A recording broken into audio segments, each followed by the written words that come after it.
Are you better off since Rachel Reeves became Chancellor? If the answer is no, then Labour could face a crushing defeat in the May local elections. The most alarming aspect of the unexpected 3% inflation spike is that everyday essentials are becoming more expensive. Meat, eggs, bread, and cereals are not luxuries. They are staples of the weekly grocery shop. While some workers have enjoyed significant pay raises, millions of others are left with less disposable income. Homeowners with mortgages likely groaned at the latest inflation figures.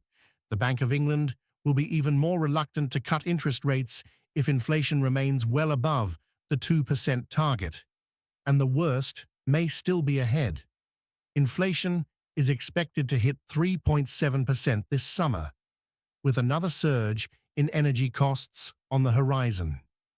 Britain is also preparing for a £25 billion rise in employers' national insurance contributions. If businesses respond by raising prices further and cutting jobs, life will become even tougher for many Britons, especially those who feel the cost of living crisis never truly ended. The nightmare scenario is that Britain falls into stagflation, a toxic mix of high inflation, stagnant or no growth, and rising unemployment. The Office for Budget Responsibility is widely expected to slash its growth forecast when it reports on March 26th.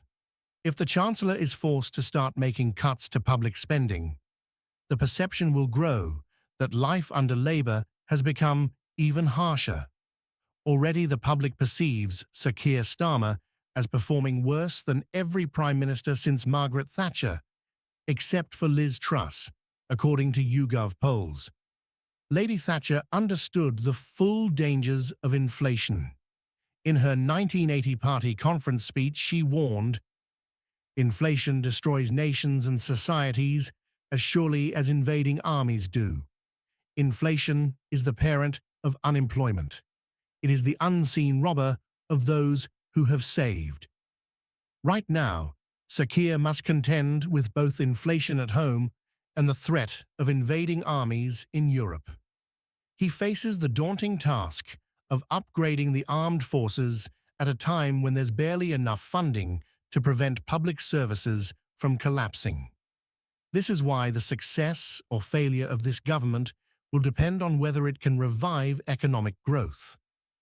The economy grew by a mere 0.1% in the final quarter of 2024.